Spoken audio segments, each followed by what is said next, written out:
আল্লাহর কোনো লাহান নাই, কোনো আওয়াজ নাই, কোনো আকার নাই, কোনো আকৃতি নাই। তো আল্লাহরে কেমনে চিনবা? রবের সাথে মোলাকাত এই জমিনের মধ্যে হবে না। তো রবের জন্য যদি পাগল হও, ওই রবের মোহাব্বতটা যদি অন্তরে ঢুকাইতে চাও, রবের দুনিয়ায় দেখতে পারবা না।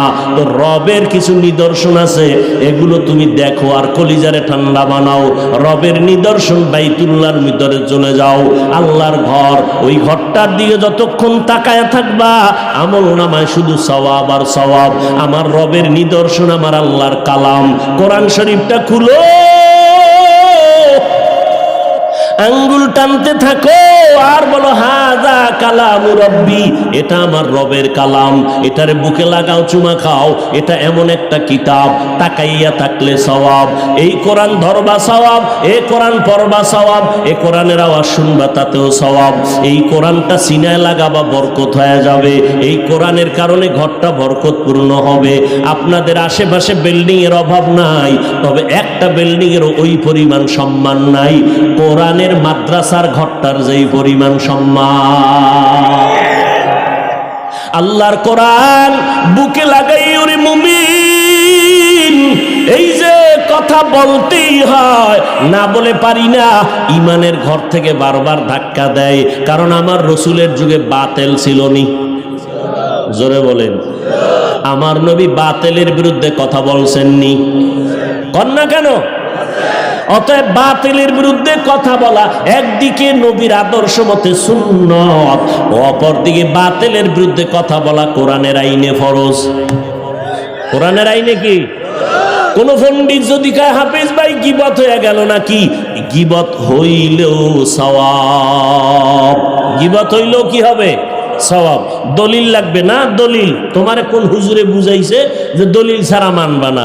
আউযুবিল্লাহ পারে না, ইমাম সাহেবের ভুল ধরে আছে না? নাও দলিল নাও। বিসমিল্লাহির রহমানির রহিম। ওয়াইলুল লিকুল্লি হুমাযাতিল লুমাযা আল্লাযী জামাআ মালান ওয়া আদ্দাদা। আসেনি?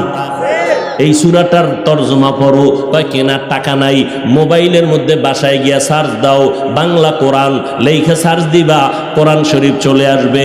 টাচ করো, ডাউনলোড করে নাও।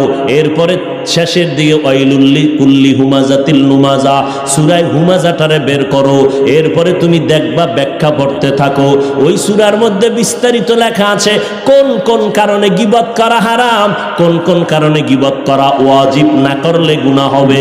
ইসলামের ব্যানার লাগাইয়া যারা উম্মতের ঈমান চুরি করে ধোঁকা দেয়, এদের বিরুদ্ধে কথা বলা গীবত হলেও সওয়াব।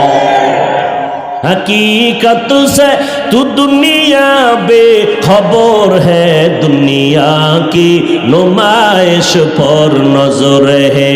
नमी गुयम के आज दुनिया जुदा बाश, बहर कारे के बाशी बा खुदाबाज। আল্লাহ কয় নিজের দিকে নজর করো, দেখবা রবের পরিচয় চলে আসবে।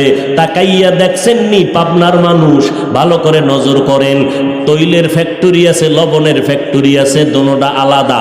লবণের ফ্যাক্টরি থেকে তৈল আসে না, তৈলের ফ্যাক্টরি থেকে কখনো লবণ আসে না। রডের ফ্যাক্টরি থেকে কখনো সিমেন্ট আসে না, সিমেন্টের ফ্যাক্টরি থেকে রড বের হয় না। আর আমার মালিকের চিন্তা করো, আমার আল্লাহ কেমন রব। আম্মা জানের একটা ফ্যাক্টরি বানাইয়া আল্লাহ পাক 5টা সন্তান আমার আম্মাজানকে দান করলেন।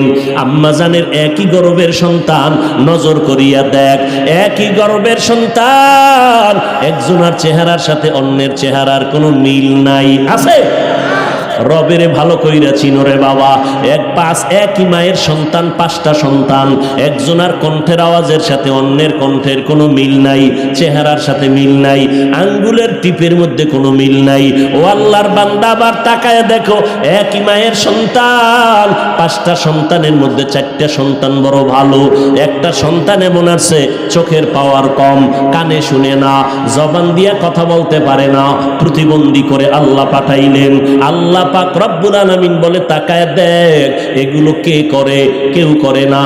সব ক্ষমতার পেছনে আমার রব, আমার আল্লাহ। আমার আল্লাহর পরিচয়টা নাও।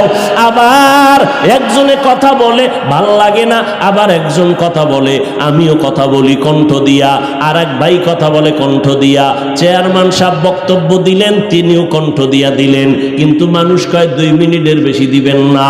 আমি হাফিজুর রহমান বয়ানে বসলাম, আমিও কণ্ঠ দিয়া কথা বলি।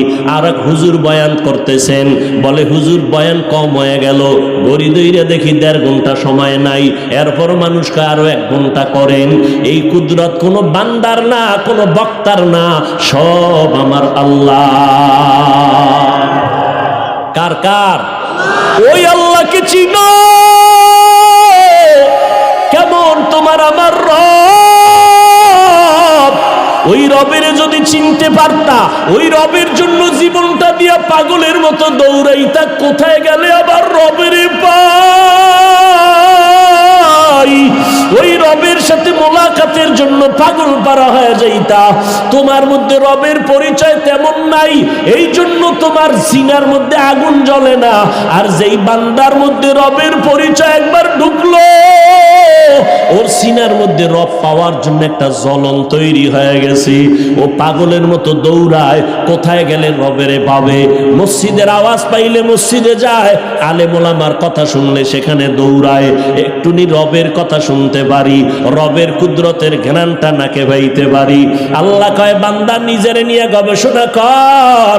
আমি আল্লাহ তোরে নাপাক পানির থেকে বানাইলাম, এত বিশাল আসমান বানাইছি 7টা, মহাশূন্য 7টা, এক একটা আসমান 500 বছরের মতো দূরত্ব, এক একটা মহাশূন্য 500 বছরের মতো দূরত্ব। এত বিশাল আসমান 7টা আমি বানাইলাম। এই যে প্যান্ডেলটা বানায় রাখছে, কত বাঁশ লাগানো, পারে না ডেকোরেটর ওয়ালারা আরো বাঁশ লাগায়, কিন্তু আল্লাহ এত বিশাল 7টা আসমান রাখছেন, কোনো খুঁটি আসেনি। তাকাইয়া দেখো, নিচের থেকে কোনো খুঁটি নাই, উপর থেকে রশি দিয়া কোনো টানাও নাই। এই 7টা আসমান 7টা জমিন আল্লাহ বলেন আমি বানাইতে সময় লাগাইলাম ফি সিত্তাতি আইয়াম, মাত্র 6 দিন। আর তোমার মতো বান্দা মাত্র 1 হাত লম্বা, 1.5 কেজি ওজন হবে, মায়ের গর্ভে তোমারে বানাইতে গিয়া সময় আমি আল্লাহ নিয়েছি ফেরেশতার মাধ্যমে, কাজে লাগায় লাগায় 6 মাসের মতো। এত বিশাল আসমান জমিন বানাইলাম মাত্র 6 দিনে, আর তোরে বানাইতে আমার সময় লাগাইলাম 6 মাসের মতো। তোরে এমনি ছাইরে তুমি জোতার বাড়ি ছাড়া, নিমক হারাম। বিশাল আসমান জমিন বানাইলাম মাত্র 6 দিন, তোরে বানাইছি 6 মাস লাগাইয়া, তোরে এমনি ছেড়ে দিল। আমি আল্লাহ বড় আদর করে তোমারে বানাইছি। মায়ের গর্ভে তোমাকে আমি নাপাক পানির থেকে রক্তের পিণ্ড বানাইয়া গোশত দিলাম, এর উপরে হাড্ডি দিলাম, আবার গোশত দিলাম। এরপরে আমি মায়ের বড় গর্ভের মধ্যে প্যাকেট করে ফেলছি। 1 বিন্দু অক্সিজেন ঢুকবে না, ঢুকলেই তোমার ক্ষতি হবে। আমি আল্লাহ প্যাকেটের উপরে প্যাকেট কাভারিং করে দিলাম। তোমার যখন রুহু আসলো, নড়াচড়া করো, পেটে ক্ষুধা। আমি আল্লাহ মুখ দিয়া খাওন দেই নাই, নাবির সাথে মায়ের নাবির তার লাগায় খানার আয়োজন করেছি। ও বান্দা, তোমার জন্য আসমান বানাইলাম, তোমার জন্য জমিন বানাইলাম, চন্দ্র সূর্য বানাইলাম, বাতাস বানাইছি তোমার গোলামি করার জন্য। এবার তোমার জানা দরকার আমি তোমারে কেন বানাইছি। আসমান জমিন গ্রহ নক্ষত্র সব তোমার জন্য বানাইছি আমি। আল্লাহর পানিও লাগে না, বাতাস লাগে না, সব তোমার জন্য। কিন্তু তোমার চিন্তা করা দরকার, আমি আল্লাহ নূরের সৃষ্টি ফেরেশতাকে শ্রেষ্ঠ বানাই নাই, জিনেরে বানাই নাই, মাটির মানুষটারে শ্রেষ্ঠত্বের মর্যাদা দিলাম। কারণটা কি তোমার একটু চিন্তা করা দরকার। আমি আল্লাহ তোমার এত সম্মান দিলাম, কারণ এই জবান দিয়ে তুমি আমি আল্লাহকে আল্লাহ বলে ডাকবা, 5 বেলার নামাজ পড়বা, মা বাবার খেদমত করিয়া চলবা, আর ওলামায়ে কেরামের দোয়া নিবা, আল্লাহর মোহাব্বত নিয়ে চলবা। এরে যুবক, ও পর্দার আড়ালের আম্মা জানেরা, ও বৃদ্ধ বাবাজি, কয়দিন আর দুনিয়ায় বাহাদুরি করবারে বাবা? আজ আমিও আল্লাহর গোলাম মুসলমান, আপনারাও ওই আল্লাহর গোলাম মুসলমান। আপনার আমার আল্লাহ এক, আপনার আমার নবী এক, আপনার আমার কাবা এক, কোরআন এক, ধর্ম এক, নাকি আলাদা? সব এক। কিন্তু আপনার আমার বয়ান করে বুঝান লাগবে কেন? এত বয়ান করতে হবে কেন? আজকে তো হিন্দুদের মন্দিরে গিয়া বয়ান করা দরকার, খ্রিস্টানদের গির্জায় গিয়া বয়ান করা দরকার। ওরা আমার আল্লাহকে চিনে না, কোরআন চিনে না। কিন্তু মুসলমানের ঘরে জন্ম নেওয়ার পর আপনি তো আল্লাহ মানেন, নবী মানেন, কোরআন মানেন, হাদিস মানেন, আপনি তো জান্নাত জাহান্নাম বিশ্বাস করেন। আপনাকে 12টা মাস বয়ান করতে হবে কেন? হবে কেন বুঝি না। এত চিল্লানের পরেও তো আপনাদের লাইন ঠিক মতো আসে না, আমলের খবর নাই, নামাজের খবর নাই। জুমার নামাজের পরে আর মুসল্লি খুঁজিয়া পাওয়া যায় না, ফজরেও নাই, আসরেও নাই, আর জুমার সময় মসজিদে জায়গায় পাওয়া যায় না। এই যদি হয় মুসলমানের আমল, আবার জুমা পড়তে গিয়া পুরা নামাজটাও পড়ে না। ইমাম সাহেব সালামটা ফিরাইলেই 4 রাকাত সুন্নাত আরো আছে না পইরা বাড়ি চলে যায়। ওই 4 রাকাত না পড়লে গুনাহ হবে, কোনো সন্দেহ নাই। ওই 2 রাকাত পইরা 4 রাকাত না পইরা গুনাহ নিয়ে যারা বাড়ি যায়, কপাল পরা ছাড়া কিছুই না রে বাবা। কারণটা কি? 5 ওয়াক্ত নামাজ না পড়ার অভিশাপ। ও আল্লাহর বান্দারা, আজকে আপনাদের এত বুঝানোর পর আমরা তো এই কথা বলি না। স্কুলওয়ালারা স্কুল কলেজ বন্ধ করে মাদ্রাসায় আসো, একবারও বলি নাই। 5 কুল্লি টুপি মাথায় না দিলে গুনাহ হবে, তাও বলি না। তাবলীগ না করলে জাহান্নামে যাবে, তাও বলি নাই। কওমি মাদ্রাসায় লেখাপড়া করেছি, আপনাদেরকে তো কোনো সময় বলি না। কওমি মাদ্রাসায় না পড়লে আপনাদের গুনাহ হবে, জাহান্নামে যাবেন, তাও বলি না। বরং স্কুলে পড়ো, কলেজে পড়ো, চাকরি করো, ব্যবসা করো, কলিজা ভরে দোয়া করি। ও যুবক, তুমি স্কুলে পড়ে ডাক্তার হও, ইঞ্জিনিয়ার হও, সাংবাদিক হও, একজন প্রফেসর হও, দোয়া করি রে বাবা। আল্লাহর মোহাব্বত নিয়ে কথাগুলো বলতেছি। তুমিও নবীর উম্মত, আমিও নবীর উম্মত। তোমার মতো যুবক স্কুল কলেজে পড়ে, 5 বেলার নামাজ পড়ে, 1 ওয়াক্ত নামাজও ছাড়ে না। ও বাবা, তুমি একটু সাপোর্ট দাও, সত্য কথা বলো, আছে না নাই? তুমি কেন পারো না রে বাবা? মনে মনে ভাবছো হুজুরদের কথা মিথ্যা, কোরআন মিথ্যা। সাহস থাকলে দাঁড়াইয়া কোরআন শরীফের একটা ভুল পারলে এখন বের করে দাও। আমি এখনই দাড়ি কেটে ফেলবো, প্যান্ট শার্টটাই লাগাবো, রাস্তায় গিয়া নাচ গান করবো। আজ পর্যন্ত 1500 বছর হয়ে গেল, একটা ভুল কেউ বের করতে পারলো না। বরং অনেক বেঈমানেরা ভুল বের করতে গিয়া কালেমা পড়ে মুসলমান হয়ে গেল। ও যুবকেরা, মনটাকে বুঝাও। ওই রবের পরিচয় এখনো কেন পাইলা না রে বাবা? ওই রবের ভুলিয়া তুমি কই যাইতেছো? ঘুমের মধ্যে কত মানুষের মরণ হয়। আল্লাহ যদি তোমারে ঘুমের মধ্যে আজরাইল পাঠাইয়া নিয়ে যায়, তোমার কিছু করার থাকবে না। আল্লাহ তোমারে ঘুমের পরে আবার হায়াত দিলেন। আল্লাহ তোমারে বাঁচানোর জন্য বাতাসের ব্যবস্থা করলেন, পানির আয়োজন করলেন। ওই আল্লাহকে চিনো না কেন? মনেরে বুঝাইও রে বাবা। তোমার মতো যুবক জীবনে মাদ্রাসায় পড়ে নাই, জেনারেল লাইনে ভরিয়া, যদি চাকরি করিয়া নামাজ পড়ে, তুমি কেন পারবা না? ও যুবক বাবা, তোমার মতো বান্দা রাস্তায় গাড়ি চালায়, 5 ওয়াক্ত নামাজ পড়ে, তুমি কেন পারবা না? তোমার মতো বান্দা নদীর মধ্যে মাছ ধরিয়াও নামাজ ছাড়ে না, তুমি কেন পারো না? কৃষি কাজ করে, নামাজ ছাড়ে না, তুমি কেন পারো না? ও বৃদ্ধ বাবাজিরা, আপনাদের মতো বুড়া মানুষ মসজিদ গিয়া 5 ওয়াক্ত নামাজ পড়ে, অভাব নাই। আপনি বুড়া হইয়া কেন বলেন আমি পারতেছি না? পর্দার আড়ালের আম্মা জানেরা, আল্লাহ এত সম্মান আপনাদের দান করেছেন, আল্লাহ পাক আপনাদের এত মর্যাদা দান করেছেন, সারাটা রাত বয়ান করলেও শেষ করা যাবে না রে মা। আপনারা নবীদের মায়ের মতো মা, সাহাবায়ে কেরামের মায়ের মতো মা। এই স্টেজে কত ছাত্র কোরআনের হাফেজ, পাগড়ি দেওয়া হলো, এদের মা বাবার কলিজা কি পরিমাণ খুশি হয়ে গেল। এরা হাফেজে কোরআনের মা বাবা হয়ে গেলেন। হাসরের ময়দানে আল্লাহ ডাকবেন, ও হাফেজ সাহেব, আমার সামনে কোরআন তেলাওয়াত কর। আর এক একতলা বিল্ডিং উঠে যাও জান্নাতের মধ্যে, আর তোমার মা তোমার বাবা সহ আরো বান্দা নিয়ে আসো, সুপারিশ করো। আমি আল্লাহ মা বাবার মাথায় নূরের তাজ পরায় দিব এবং তোমাকে অনুমতি দিব 10 জন গুনাহগারের সুপারিশ করো। আমি তোমার সুপারিশ কবুল করে 10 জন জাহান্নামীকে জান্নাত দিব। ও আল্লাহর বান্দারা, ও পর্দার আড়ালের আম্মা জান, 10টা সন্তানের মা হইয়া কোনো লাভ হবে না যদি সন্তানের কারণে মা বাবার ইজ্জত নষ্ট হয়, সন্তানের কারণে যদি মা বাবার জেলখানায় যাইতে হয়। এই রকম সন্তান 10টা হলেও লাভ নাই। জাতের সন্তান একটা যদি বানায় যেতে পারো, আদর্শ ডাক্তার, আদর্শ ইঞ্জিনিয়ার, আদর্শ প্রফেসর, এক সন্তানের আদর্শের কারণে পুরা সমাজ আলোকিত হয়ে যাবে। দুনিয়ার মানুষ তার জন্য দোয়া করবে, ওই সন্তানের মা বাবার জন্য দোয়া করবে। ও আম্মা জান, আপনার মতো কত মা এখন এই অঞ্চলে আছে, 5 ওয়াক্ত নামাজ পড়ে, তাহাজ্জুদ পড়ে, স্বামীর মাল হেফাজত করে, সন্তানগুলোকে আদর্শওয়ালা বানানোর মেহনত করে।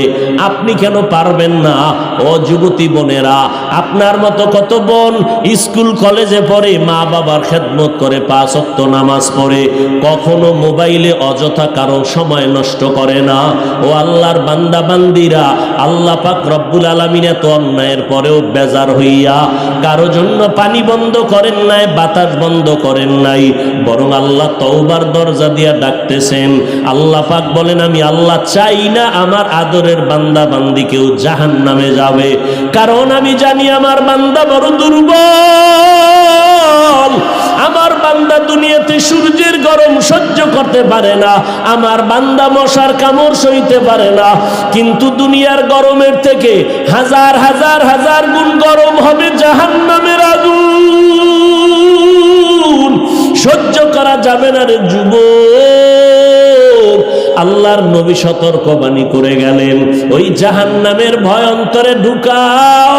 আজকে তুমি গরমের মধ্যে ফ্যান চালাও, এসি চালাইয়া ঘুমাও, গুনাহগারেরা কবরে যখন যাবে, কবর জাহান্নামের আগুন হয়ে যাবে।